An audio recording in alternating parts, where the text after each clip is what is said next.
Hello, everybody. I am Dr. Alicia with Coaching with Dr. Alicia. Welcome, everybody. Today, we are going to have a great show for everybody. I'm glad that everybody is coming right on into the chat. The title of today is It's Gonna Be All Right. It's gonna be all right. And we're talking about the importance of parental separation and attachment.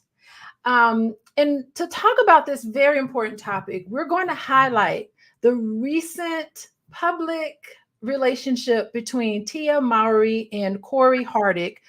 They are a great power couple many years. Both of them are extremely talented. Recently, Tia has been very public in social media about her separation and divorce from her husband. She's been talking a lot about co-parenting. And I do think this is a wonderful, teachable experience for all of us to be comfortable with some of the choices that we make in our relationships. And I know that divorce is very difficult for any family to go through, especially if there's children involved. And the challenge when you embark upon this type of relationship or this type of separation after being together for a while, the challenge is to make sure that after many years together, when there's children, is that when you dissolve the relationship, making sure that co-parenting is done in a way where it's gonna be all right. And so recently there was a picture of Tia and Cory at looks like Thanksgiving. They were together, the kids were there. You see the look on their faces. They're cheesing, they're beaming, and it was beautiful to see them together with that looks like amicable reunion. And the attachment in all of us, when we see a picture like that, is are they getting back together? We don't know if they're getting back together. Honestly, this video is not about whether they get back together. What we're going to talk about is the little part of us that really hopes and really wants everybody to be all right, no matter what the situation it is in your family, no matter what the structure of your family, no matter the type of structure that you grew up in when you were younger, it's going to be all right, no matter what it is. Your background does not make you doomed for a certain future. So today we're going to tell you it's going to be all right. And to help me in this conversation, I have my lovely colleague at this point, LaShelle Whitmore. She's our Reiki person. She's an intuitive, and both of us are here today to have this wonderful conversation. Welcome, LaShelle. Thank you. I'm glad to be here. Yeah, and we thought it would be great to talk about this because depending on the circumstances around a relationship that dissolves, sometimes it can be very traumatic for not only the parents, but the entire family. But it doesn't have to be that way. It can be all right. So what I'd like to do is have a discussion on the impact of parental separation on attachment for children. I also want to talk about healthy co-parenting. Both LaShelle and myself, we know about co-parenting. Yes. And what's healthy co-parenting look like? Because a good healthy co-parenting situation puts the needs of the children first. What does that look like? And the third area we're going to talk about is how do we heal from an attachment disruption that happens in our life? What impact is that going to have on our future relationships? And I know in both LaShelle's practice and in my practice, we see the aftermath of situations where it was less than ideal. Right. And so let's get into it. Let me say hello to everybody coming in. I really appreciate everybody here today. Comment Tim Ray. Welcome, Tim Ray. I think they will get back together. See, we don't know if they'll get back together. It's up to them. But there's a piece of us that wants a beautiful, look at the picture of them. They look like there's a match made in heaven. And so the optics of that, when you see that, You want to see this beautiful couple flourish. And for Yeah. whatever reason, they weren't able to do that. What are you going to say about that, LaShelle? Yeah, I think it's really interesting because, we tend to see what's going on, the picture perfect, the Instagram version of a relationship. We tend to see people at their best with the perfect filter and the perfect lighting, and everybody's on their best behavior. And we don't really know what's going on behind closed doors, right? And then someone breaks up and we're so entangled in it, right? We're so, involved in the process. But at the end of the day, sometimes there is a dissolution of the relationship. Sometimes you guys are not doing well together. Sometimes you guys are better apart. And when that thing happens and there are children involved, it can be complicated. You know what I'm saying? It's not the same. A breakup is hard enough as it is. A breakup is complicated enough as it is, especially, sometimes you got to walk away when there's still love involved, when there's still love present and you still care about the other person. And I think you have to choose what that thing looks like for you. It would be nice if everybody stayed together forever and everything was picturesque and everything else. But sometimes it's like you have to walk away for the betterment of both people. You have to be whole and complete and not happy, because sometimes like I deserve to be happy and perfect, and sometimes happy ain't every day. sometimes it's like, can we maintain some peace and be in a healthy relationship, and can we grow and all that fun stuff. But sometimes the children get trampled in the process. Sometimes the children go through, as the parents are going through finding their best selves or finding their healing or finding their peace, they have to keep the children in mind. They have to keep the children in mind. And sometimes staying together for the relationship ain't quite it. Sometimes that ain't it either, and it's tough because, being in a situation where you think staying is just right, but then you hear the children talk about it and let them tell it. It's like, mommy hate daddy and daddy hate mom and mama's never said, and everybody always crying and fighting. And then you realize, like, is it really healthy for them to stay together? Because that's not always the case. I talked to an older lady who had adult children, and she said that she was really shocked that the younger children who grew up after the divorce ended up being way healthier than the children that grew up in the marriage, because the marriage was so toxic, And so making sure that, you consider their mental health as well. Sometimes we're like, well, their physical safety, or, we kept a roof over their heads, or, things like that. But it's like their mental stability, their emotional, how are their little spirits doing? You know what I'm saying? Those things all matter too, as you consider the breakup. Yeah, this is really interesting because you bring up a good topic. The fact that some people think there's a thinking process among particularly very conservative, Christian conservative thinking. Yeah. And they teach this to their congregation. The thinking is that no matter under any circumstance, we don't care what's happening in the home, they have to have this intact family. Yes. And that's the only thing. And I think what's interesting is that is true, but there's caveats to that. And I think what's interesting when it gets into political and religious, ways of looking at things, they cherry pick.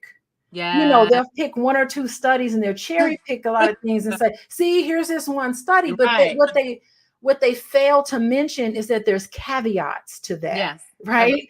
So Agreed. yeah, you are right. Children are better when both parents are in the home, and children do turn out better when both parents are there in the home. That's the gold standard. And it's a loving child environment. Yes. However, important part. How is the environment? Exactly. Yes. But we do know, because I love research and data. Yes. When you get into the caveats of it, what we find is that if it's a chaos in that house and the parents who run that household aren't able to put their heads together and have a healthy environment of which that child to be raised, there's also studies that are showing that a nice, peaceful co-parenting situation can be just as good, if not better, than the family structure. So a lot of people put a big emphasis just on family structure, but the Yes. data is not telling us that. There's Yeah. caveats in there, and it's having that loving environment. Yes. So I think what's interesting is that the divorce of Tia Mowry and Cory Hardict, I think that's his name, Mhm. it does bring up an important topic about the impact of separation on attachment. And Yes. we do know that when the situation dissolves, the children are affected by that. How Yes. can they not be affected by Yes. it? That's And if it's not dealt with in a healthy way, yes. both the children and the children in that family situation can end up having some long-term negative effects on how they see relationships in general and how they see themselves. So Yes. children can internalize what's happening. Yeah. However, it's not just a disruption of attachment that affects the children during the divorce.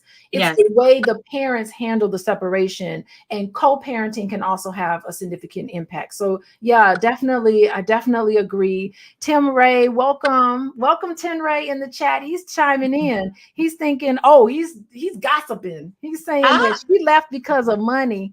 From my understanding, she how graduated he know? How he from the know? relationship. She just knows. Well, she has been very public. She did say, I'm going to be very public about my relationship. She has been very transparent with her fans.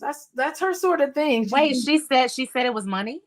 I don't know if she said money, but she did Okay. mention the word graduating from the relationship. She Oh, just okay. feels like it's not supporting her growth. I know Wow. as a couples therapist, there are things you Yes. can do. I mean, Yes. it's unfortunate that both of them weren't able to continue their bond, but there's things they can Right. do to, keep the spark going, even when one Yeah. person kind of outgrows another. It's Yeah. Yeah. Yeah. unfortunate, but in dealing with that, but you know, it just happens. You can't control everything Yeah. that And you happens. It's control you're the in other the relationship person. and someone else. Mhm. Yeah. Yeah. It's like both people. I mean, sometimes growing apart is a thing. Sometimes people get separated and realize like, oh, we could, maybe you get on the outside of the relationship and realize like, oh, I'm working on myself and that other person is working on themselves, and then sometimes it is able to come back together. I've seen people remarry, they marry each other again, and pull back together, and sometimes they don't.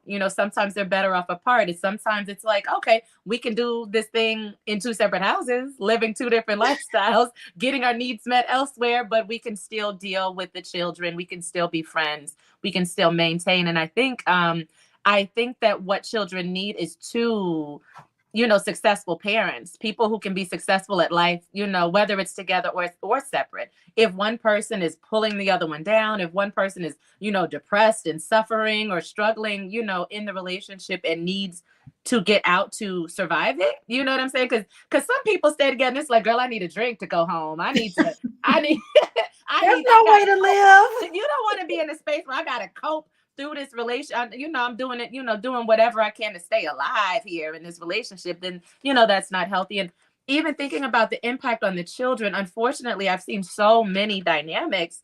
I've seen the teens who were like, I don't ever want to get married. Yeah. Because my image of what marriage is not it. I don't want that. If that's what commitment is and that's what marriage is, I don't ever want to do that. You know what I mean? And that's unfortunate.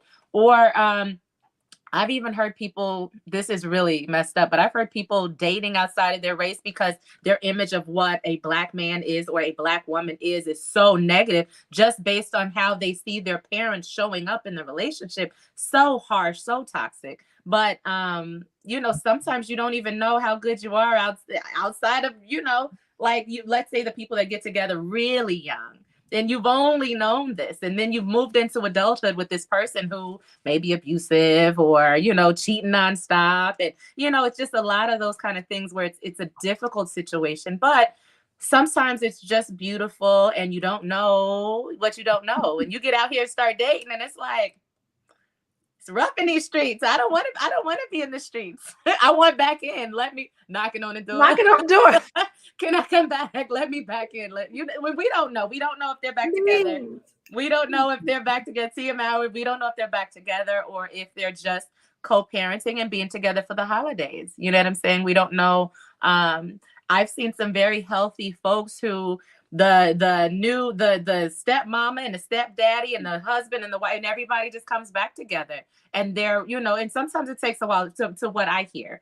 Takes a while to get there. Takes That's a long while to beautiful. get there because you got to heal from the hurts and get through the things. And this one is happy and minding their business, and this one, and then you can just come together for the family and come together for the children. But it is hard when there's a birthday or a celebration, a graduation, and the parents are at odds.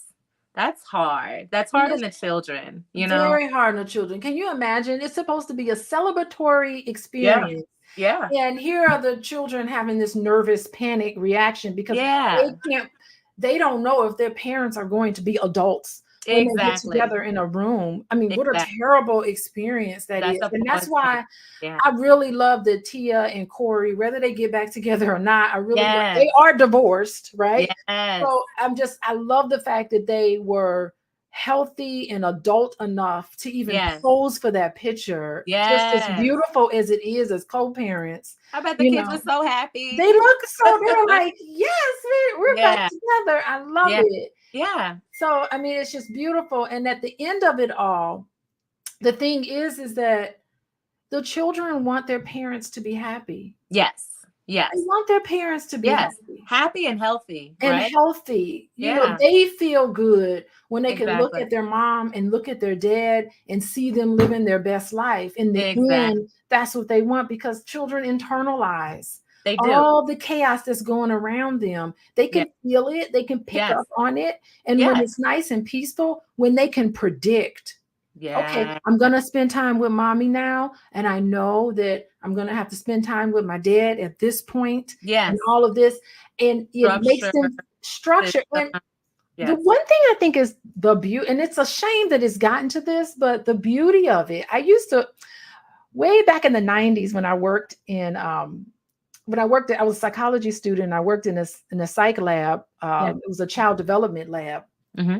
And it was really interesting because we looked at different family structures. Mm-hmm. And after all this data that we examined, one thing that came out was that when parents were separated, the father became much more involved in the children's life. Whoa. When the children did not live in the home. And what was happening is that they were ghost parenting. So the fathers had little involvement with their children while the children were in the house. Wow. But when the relationship dissolved and they were there in the house, in their own house by themselves, they were forced to take more of an active role. Isn't that something? They were forced to take more of an active role in their children's lives. So way back in the 90s, we were discovering that the non-custodial parent, which was usually the father, they knew more and had a closer bond with their child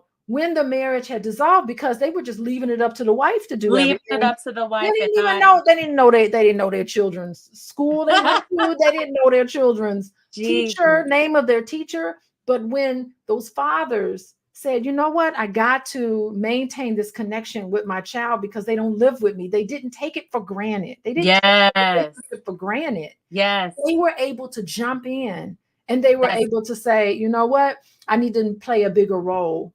And they took the parenting way more experience. I never would have thought that was the case, but that was my first experience as a psychology student.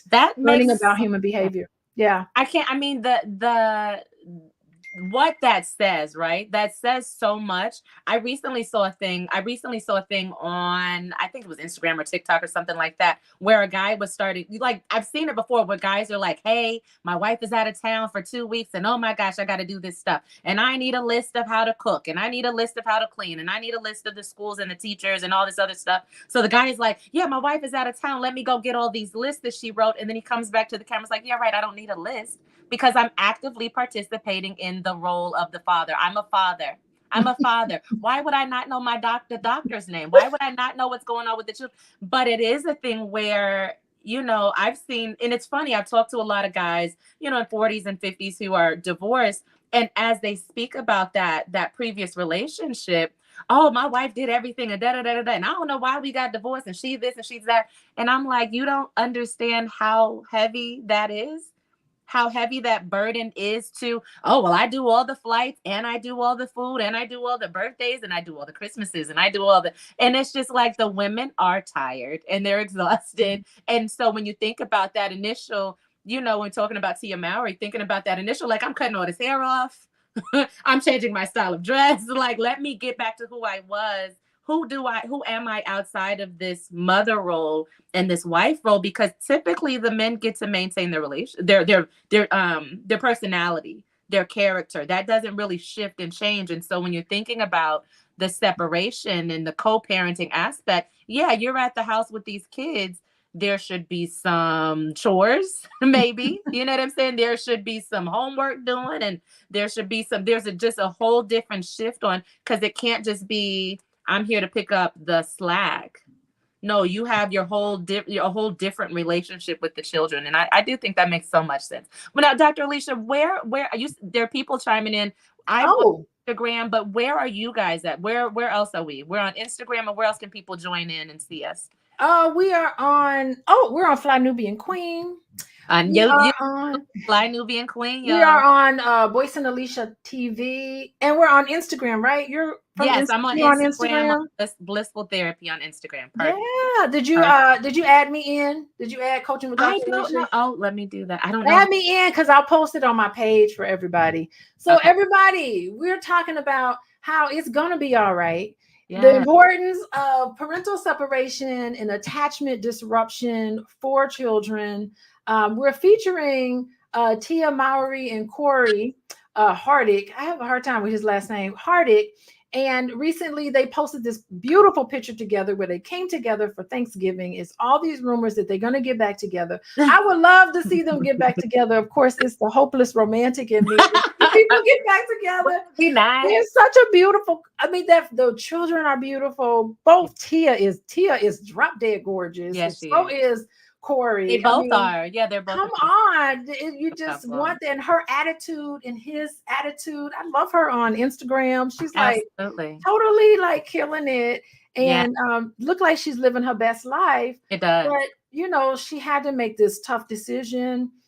She and her ex-husband at this point. Mm-hmm. And so now she's been posting and talking a lot about co-parenting. And I think, saying it's going to be all right, no matter what happens, whether they get back together or whether they don't get back together or whether they just stay good friends, who knows what happens. Right. But you share this experience with somebody that you never share with anyone else.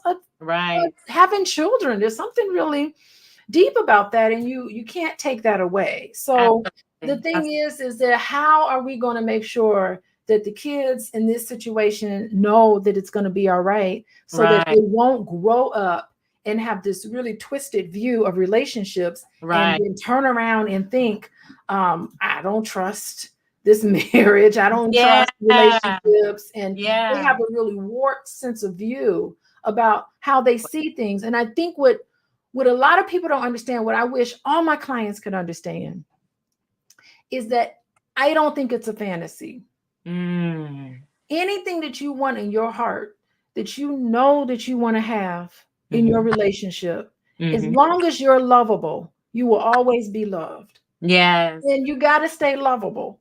Yes. There's so many people that are cranky. Angry. Yes. Cranky and angry. And when you keep that perspective, I'm going to stay lovable. Yes. You will always have abundance of love in your life. Absolutely. No matter where it comes from. And I just wish, because I don't think any of us are born. None of us are born to be hated. Right. To live in hate. To carry negative stereotypes about the other. If you're dating, anybody who's dating right now, and you harness a negative thought about individuals if you're interested in men, and you're carrying around with you negative views of men because of what you've grown up with, you need to get to therapy and change that around and work through whatever that pain it is. Yes. Because you'll never be successful. It's so dangerous to be in the generation of all men cheat or all women are gold diggers and everybody's Stop it. It's such an unhealthy place to be, and it's such a you can't have much more than that. Like, you will, it's a self-fulfilling prophecy, right? Like, you're like, you can have the most faithful individual, and next thing you know, it's like, well, like, I've been accused of it, questioned for it, you looking them, checking, and it's just a miserable way to live. It's a miserable way to live, and that's not what we want. That's not That's healthy. not what you want, but that's not what the God in you wants. No, at all, not at all. And people don't understand. I think people don't really understand the power of the thought and the power of the word, Yes. and how you show up energetically in a relationship. Because when you're walking, you know, that those early days, the newlywed phase, where you're just happy and everything is good, and then all of a sudden you start to see things more clearly. Now, sometimes people start to shift because fear kicks in. It's like, oh, I'm all the way vulnerable, all the way committed, and then fear sets in, and then you start moving funny because fear has set in. And then the other person is like, this isn't the person I fell in love with, because they moving scary all of a sudden. You know, people just start to shift and change things. And I just think, and when you no, go ahead. No, when you finish your point, I'm sorry. Oh, no, it's just important to be mindful of how you show up. And so people aren't really aware of themselves and how they're, like you said, being cranky, being moody, being scary, moving in a way that, you know, all of a sudden, if you don't trust this person, are you starting to move in a way that's not trustworthy?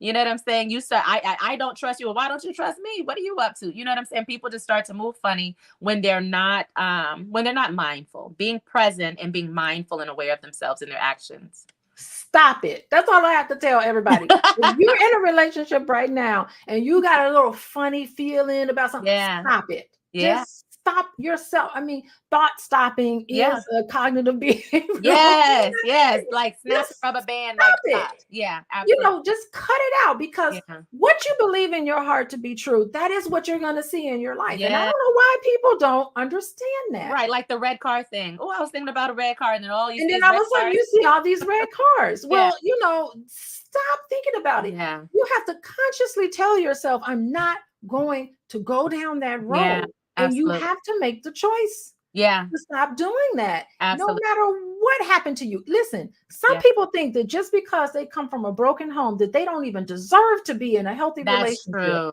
That is bananas. Right. And the thing is too, it's like, I mean, I you know, I work with clients as well, work with couples. And sometimes it's like, well, my mom this and my dad that. And it's like, you didn't choose your mother. You didn't choose your father. You chose totally different people, and matter of fact, you are not your father and you are not your mother. And so the way a person shows up for you is not going to be the same situation as the one that that you grew up with. And so I think that people need to, people definitely need to think about it and move differently. And even coming back to how it impacts children, you know what I'm saying? Thinking about how your actions impact children. If you're in a space where you're in the process of trying to recover from your relationship or finding yourself in the relationship, and somehow you manage to neglect your children in the process, you're going through depression or anxiety or stress, and you pull back. And I can't give any love right now because I'm trying to, you're trying to survive this damaged relationship. All of a sudden, the children find themselves feeling abandoned. And, kids think, Daddy left because of me. What did I do? Or they may think, Daddy left because mom. Yeah. What harboring negative feelings toward that parent. Yes. Well, if she wasn't like this, and if she wasn't like this, I worked with a woman who's in her, I think, late 60s. I think she's in 50s or 60s, and it was like, going through all these issues with, well, my mom was this and that and that and this and all, and she was just couldn't stand mom because mom was and I said, girl, your daddy was beating your mother's butt behind her back. But y'all didn't know it. But she was beating her tail, and he was cheating on her. So what you saw was the outward display of behavior. You have no idea what happened to your mother and what she tolerated and what made her angry and what made her sad and what made her react the way she did. And so it's like, but if you think about it, imagine going through 50 years thinking this and not having the full picture, And so when people are feeling neglected, or there's the part where sometimes the parent is struggling so much that the parent turns to the kids for emotional support, turns toward the kids to get all entangled and enmeshed and become like, oh, this is my man. You the man of the house now. you my little man now, and you, oh, that's my baby girl. And then all of a sudden the kid is forced to step up into this role of, entertaining mom and dad, entertaining, putting on, I have to be on my best behavior because mom needs me.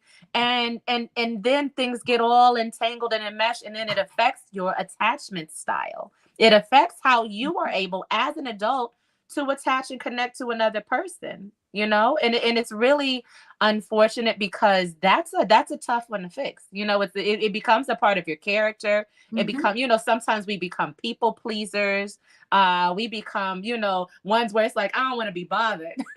I don't even want to be bothered. Like, I'm good. Like, I'm gonna take care of myself and focus on myself because I'm exhausted and I need a break. You know what I'm saying? So there's all these different things that happen in childhood that totally follow us into adulthood and follow us into our relationships.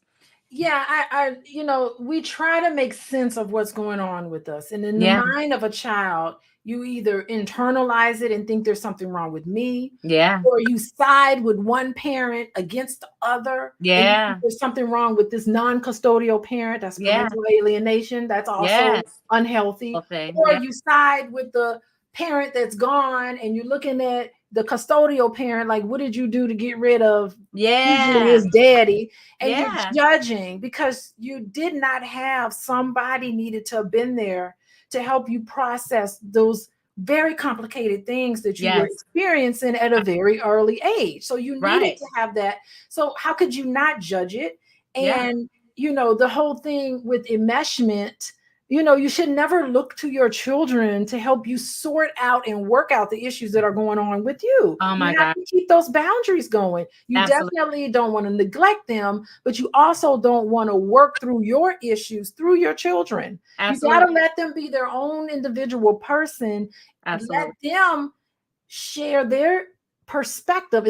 And let it be different from yours. Don't try to convince them otherwise. No, I know. Yes. So many times we just want to say, well, no, that's not. We want to fight with our kids about how they really feel, but you got to let them be different. Absolutely. Because they're different people. I got 3 kids with 3 different personalities and 3 different ways to interpret things. And you got to let them, I've learned, you got to let them, because we ain't perfect, right? You got to let them do what it is. And I think at the end of it, when you're whatever your past is right now, you are who you think you are. You know what I mean? You are who you say you are. And guess what? The person you choose as your partner is who you think you are. You remember we talked about that. Your partner is a reflection of who you think you are. That's why sometimes relationships don't work, because sometimes in that moment you were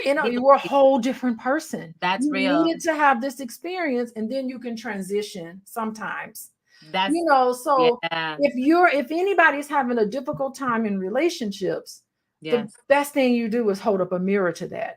That's so good. I just had that conversation because sometimes people are like, well, this person is so beautiful and so talented and so whatever. And then the partner doesn't seem to match up, whether it's physical, whether it's, education, whatever's going on. It just seems like an uneven match. But it's not about them really matching up. It's about who do you think you are and what do you think you're deserving of. You're not going to choose a partner that you don't think, well, I don't know what he's here for, and I don't know what he sees in me, and I don't know what, and you'll totally sabotage anything that you really are deserving of because you think you deserve this. And so you see the person that's like, they don't even find dude attractive. They don't even like him that much, and he not even nice to me or nothing, but they end up in those situations because that's all they think they deserve. Yeah, I mean, you date to the level of your self-esteem. Your self-esteem would allow you whatever you feel like you're worthy of. That's the kind of person that you will date. Absolutely. And I see so much of this where not one person is able to turn around and look at themselves. So many times I get, what's wrong with these men? What's wrong with these women? It ain't me. It's all these other people that's happening. And okay, let's deconstruct that. Yes, some of it is them. Yes, some of it is you, though. Yeah. And that's the thing. I'm gonna tell anybody that'll listen. Like, when you come see me, and I'm sure you have this, I'm working with you on you. I'm working with you on you. She ain't here. If she's not here, don't tell me, oh, and I need you to help me with, no, I'm gonna help you with you. Cause you got some stuff that you got to work through, and you have some stuff going on with you, and none of us are perfect, and all of us have our own problems. But it's like, if you're constantly pointing the fingers, they say you're pointing the finger, but you got 3 pointing. It's like for every outward action, there's something going on with you too. And so making sure to be aware of yourself and, self-reflect, being aware. And that's the thing, is just take a moment. A lot of times my word is pause. Like you're in that chaos and you're in the, and then you being up, stop, hold on now, breathe. Breathe, and let's think about the situation realistically. Let's think about it realistically. Let's think about, because more than likely, if she's acting up, I had a conversation about child support, and the guy is hooping and hollering and mad. And then we had to come back to it like, well, if I'm trying to take care of my child and you're making it difficult for me to be able to take care of the child we made together, yeah, she's going to make it difficult for you. Like, just thinking about everybody's point of view in the situation. Hello. Yeah, so we got this comment. Someone wrote Dion. We're just gonna call him Dion Lee Way. Dion Lee Way. Yes. Like, what's the subject about? Dion Lee. Well, let me tell you what it's about. We are talking about Tia and Cory, their separation, but we're using it as an illustration to talk about the importance of parental separation and the effect that can have and does have on the children. And recently, Tia and Cory posted a picture at Thanksgiving saying, we're going to be all right. And a lot of people are thinking maybe they're getting back together, maybe not. But we want to have a conversation about parental separation in childhood. We also want to have a conversation about healthy co-parenting. And lastly, we're going to talk about how you heal from that. And in case you guys don't know, LaShelle and myself, Dr. Alicia, I'm Dr. Alicia, this is LaShelle. We have a program. If you guys go on to Dr. Alicia Wellness, wait, I don't even have it up. Girl, let me type this in here. Girl, I got to be ready. I'm be ready. Dr. Alicia Wellness.com. Where is it? Lord, I'm savvy, y'all. I'm getting savvy. Okay. If you go to Dr. Alicia Wellness, yeah, I spelled it right. Hey, if you go to draliciawellness.com, you can, there's 2 options for you. You can have a do-it-yourself, learn on your own, self-directed healing retreat that we recorded. There's a workbook that comes along with that. And if you get the general package, you get to do the entire 2 days on your own. You have lifetime access to that. And you'll also get a reading from LaShelle. And if you want to upgrade, you can do the VIP, Dion Lee, do the VIP option, and you can join our group session where we meet. It's a wellness group. We all meet. Sometimes LaShelle comes in the group and says hello to everybody. Hey. And in addition to getting her services, she's an intuitive reader. She is also a Reiki healer. And you'll hear all about that in the online course. And so we'd love to have anybody who really wants to live a life that's stress-free. If you have a history where things dissolved and the co-parenting didn't quite work out the way it should have worked out, there's no gold standard. Everybody makes mistakes. You don't have to deal with that on your own. You can deal with that and work through some of the pain. And it's all of that is included in the retreat that you can get. So you can go to draliciawellness.com. Of course, you can always reach out to me at Coaching with Dr. Alicia. There we go. coachingwithdralicia.com. LaShelle, I need to make one for you. Yes, they can find me at calendly.com/blissful-therapy. They can find me at blissful-therapy.com. So calendly.com/blissful-therapy or blissful-therapy.com. I'm on Instagram and Facebook as Blissful Therapy as well. Doing intuitive guidance sessions. It's kind of like a, one-on-one counseling, but sometimes you're just like, I don't know what to do, and this relationship is driving me crazy, or you just need another tool in your toolbox. Let's say you need some help on this healing journey, and so you can book a session and connect, and we can kind of work through your problems, work through whatever your challenge is. So whether it's depression, anxiety, or like I said, the relationship, and we get real. It's like, what's going on? What's actually happening? And we had some really powerful sessions from people who participated, people who've gone through the course. Oh, we've had some very powerful breakthroughs. A lot of times there's some tears involved. Sometimes you're just cutting through like, oh, I've been struggling with this thing for a decade. And boom, we cut to the chase and got there. And so it's really an awesome group to be in. So making sure, again, VIP, you get to be a part of the group, meeting, with a group of people who are kind of struggling through the same things, getting to talk out, hash out what's going on. You get to work with Dr. Alicia, you get to work with me, and VIP will determine whether you, how much time you get with us, how much time you spend, and whether you'll be going on with the cohort or whether you'll be working on your own. So. Yeah. And so today we're going to be talking about, is it going to be all right? What happens, LaShelle? Before we go into our last question here. Yes. How do we heal from these attachment disruptions? And I do think, listen, when your parents are married and have been together for a while, and that relationship dissolves, it does have an effect, not only on the parents, but also on the children and everybody involved, all the family members involved. Yes. And that will give you 1 mark on your ACEs score. ACEs is Adverse Childhood Experiences Study. And if, dissolvement of a marriage while you were growing up, experiencing that as your child gives you a 1 point of, So how do we heal from that? I mean, that just because that happens to you doesn't mean your life is doomed. No, not at all. Not doomed by your past. How do you heal?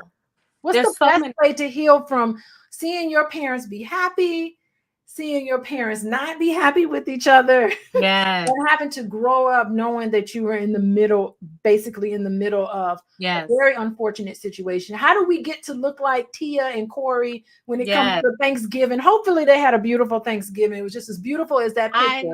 I hope so. What can we do? What are your suggestions? I got a couple of suggestions, but there's a number of things. I mean, if you're the parent, definitely taking time to go through your own healing journey. You're isolated, individualized, or even as a family, coming together and doing some good old-fashioned talk therapy, like talking through the issues, because a lot of times you get to that breakdown in communication and you're not even clear on what really happened. And so getting the awareness, getting the understanding, being able to get to a healthy space, maybe it's a mediation to where you can actually communicate in a way where you get it and you understand what actually happened, what is currently happening. Getting to what is true can help you move forward and let go. But then when I think about the children who've gone through it, I got my stuff. I got my inner child stuff that I work through, continuously working through my processes. And so getting to the inner child healing, that's something that we go through. And sometimes you get it in your 20s and 30s, sometimes your 50s and 60s. Sometimes I got clients who are in their 70s and 80s who are getting to those childhood hurts. And so pinpointing, it's like, let me think of where my trigger is. Mm-hmm. And once I find the trigger is such a beautiful tool. It's such a beautiful source. It's like a guidebook. It's a guidebook to show me where that hurt is so I can focus on it and give attention to it and heal that inner child. And so sometimes it's like, oh, something happened so long ago and I was a teeny tiny somebody. But then it's like, let's imagine I get angry when, and a common one is I get angry whenever someone doesn't do what they said they were going to do. Someone stood me up on a date, or someone didn't follow through, or I got ghosted, and they flip out, break down, scream, holler, cry, temper tantrum, and the reaction is so extreme. Oh, that looks like a trigger. That's not a very adult way to react. That looks like a very extreme way to react. Instead of saying, well, what's wrong with me? No, that's probably something from a long time ago. So then we try to dig to, when's the first time you felt that? When's the first time you felt that? And now let's get to her, let's get to him, and let's give attention and give that inner child what they needed. What did they need? They needed to feel validated. They needed to feel important. They needed to feel seen. They needed to feel heard. Whatever it is that they missed out on, That's what you're seeking. That's what you're reacting to. And so that's the big one. That's the big one. Getting to the inner child healing and kind of getting back to the origin, because there have been so many things, like sometimes it's racism, sometimes, like you said, it's abandonment, it's neglect, but so many of these things come from something so long ago you forgot the first time.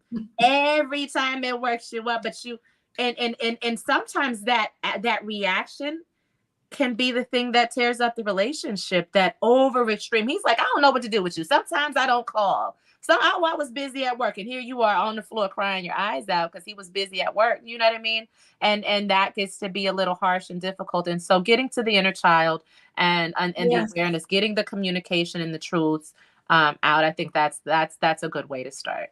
Yeah, I really love all that. And I have to say, in my practice, I see so many divorced parents who are just struggling. Yeah. They're struggling with this co-parent situation. At one moment, it's looking pretty good, and in an instant, it goes downhill really fast. I just find myself with my cheerleading hat on, going, "Please don't give up." And that's my biggest advice: is do not give up on trying to have a healthy relationship with the other parent, because you owe this to your children. Yeah. The second thing I would say, and I know it's hard for some of y'all. Some of y'all gotta bite your tongue. Sometimes you need to bite your tongue. Yes. Do not talk bad within earshot of your child about the other parent. Oh, yes. That's it's important. So hard. Bite your tongue. Do whatever you can. Get a rubber band on your hand and pinch yourself. Do whatever you can. Like, do not bad talk the other parent. Yeah. Do not. Don't do it. Just don't do it. It's not terrible. It is, and because that's still their parent. That's still and they're their still going to interact. And they probably look like them, act like them, and everything else. So it's like, don't do that. That's so. And they know they look like them. They know they act like them. Yeah. And then they're going to internalize that. Just don't do it. It is so difficult to do. But but with the other parent, you want them to enjoy themselves. You want them to have a good time. You want them to have a good time. Yeah. And if your children try to gossip, because kids can manipulate. Let me tell y'all something. Y'all don't think children are smart? Children know exactly when their parents aren't talking to each other. They know exactly how to get what they want. Them little boogers are very crafty. They can care less about your feelings, because kids are very egocentric. Yeah, that's what it means to be a child, right? But they want. They will sit there and they'll be like, they don't talk to each other. So I can tell one person one thing, and then over there, no. The parents have to be on the same page. Yes, because if the parents think they slick. Yeah, and the parents are fighting, I'm gonna get away with murder. They get away with murder. Them little boogers. Them little boogers need to be hammed up somewhere. So just be wary of that, because children are smarter than you think, and they'll be playing you. Yes, kids be playing you. Agree. Man, them kids are something else. But anyway, if you're co-parenting, another big thing I see a lot is you cannot tell the other parent what rules they can have in their own household. It is not your business. What goes on in somebody else's household. Clearly, you don't approve of it, or you'd still be with that person, right? You cannot tell the non-custodial parent. The non-custodial parent can't tell the custodial parent what to do in their own house. No, it's done. It's not your business anymore. It ain't your business no more. Unless the kids are at harm's way. Yes. And even if they are, you should have picked a better partner. And that's the thing. You pick that person. It's your fault. That's girl, when they be dogging them out and he's a this and that, but it's like you done made a whole baby with this man. That's right. Come on, you pick that person. What's wrong with you? Yeah, exactly. Yeah. And that's the thing too. Sometimes as the parents, if you can make it easy on your children, because at this house, staying up all late at night, partying and running the streets, and then if this house is strict, you know it's gonna be hard on that baby. It's gonna be hard. So if you can try to level it out, but it's not. Yeah, that ain't your business. Ideally, you do want as many rules across households. Ideally, you would like for both parents to get together and say, "What are the rules going to be?" But in the end of the day, more than likely, you can't tell the other person what to do. So that's the third thing. Number 4, the fourth thing I have to say. I think people need to give each other way more grace and way Mm, more compassion yeah. and self-compassion. I Yeah. just hear and see way too much judgment. Sometimes even on Tia's page, there's Mm. some really terrible comments on her page. She's doing the best as she can. Yeah, they're You human. know, Everybody's she is human. a human being with Yeah. these are real kids. You can Yeah. tell she loves her children. You Yeah. can tell Cory loves the kids. Yeah. Like, and it's almost too bad that they have to publicly go through a lot of this stuff. And I'm sure Yeah. there's a lot that we don't see, but I really don't like when people sit and pass judgment on them. Yeah. Like That's their hard. life is perfect. You know their life ain't perfect. All these people Not even online to be like putting these little comments and stuff. You know their life ain't the no, perfect. So no. much grace and so That's much funny. compassion I is like when they come really back. needed in this whole discussion. I Yeah. don't know. Tia, I wish her the best. Those Same. beautiful kids. I hope they grow up to be just wonderful individuals. I Absolutely. hope they get it right. Maybe they'll Yeah. get it right. Maybe Tia Absolutely. will get it right with the next person. Maybe Tia Right. and Cory will get back together. Maybe Cory will get it right with the next person. Right. We're all here to figure things out. Absolutely. Absolutely. And And it's gonna be all right. It's gonna be all right. you will be just fine. You keep on living and keep one day at a time, one step in front of the other. Like, yeah, you'll be okay. You'll be okay at the end of You the world. will be okay. Yeah. So Yeah. I just want to thank everybody. Thank all of you all for joining us and for staying with us on a Sunday night. I'm gonna go and finish putting my Christmas tree up. So I Yeah. have at least some lights. I got some up my before Christmas stuff is just sitting, waiting on me. Like, please put those boxes. You got about 5 more boxes to empty so we can get this tree up. But you know, I'm still working every day. So we'll see. We'll see. So thank you everybody for joining us today. I am Dr. Alicia. This is LaShelle Whitmore. She is a beautiful, wonderful soul. Come on, if you to be an intuitive reader and to be a Reiki healer, you got to be on another level. She on another level. Wait, I got the thumbs up. Someone gave us a thumbs up. Please, like, please share. You know, if you know somebody who's going through a co-parenting situation, and y'all know them, y'all forward this video to them because it's listen, I have 20 years of post clinical experience. So I took all my training, got my license, and then I started working. That was 2 years ago. Yeah. I got my license when I was pregnant with my son, and he's 20, he's going on 21. So eventually I'm going to say 21 years. So you got all these years of experience. God knows, I think LaShelle's been an intuitive person since she was born. So she's been doing this forever. We got to, there's some jewels. There's some jewels in this conversation. Yeah. And I think that you should share it. Absolutely. With anybody who's going through this. Do not give up. Y'all don't give up. Don't give up. Hope. And take one day at a time. May be bad right now, but tomorrow maybe look better. It'll get better. I promise. It'll get better. It'll get better. And even the one that you're not getting along, but you never know. Because sometimes you got to heal on your own. Sometimes you got to heal on your own. Dr. Candace said, enjoyed every moment of this conversation. Thank you. I appreciate it. Yes, I love it. So, so today, anyway, I just want to say goodbye to everybody. And we'll see you next time. LaShelle, I'll bring you back on. We got other things to talk about. We got stuff to talk about. We got stuff for days. We got all sorts. We got a whole list of stuff. So I'll see you guys later. Bye, everybody. Thank you. Bye, y'all.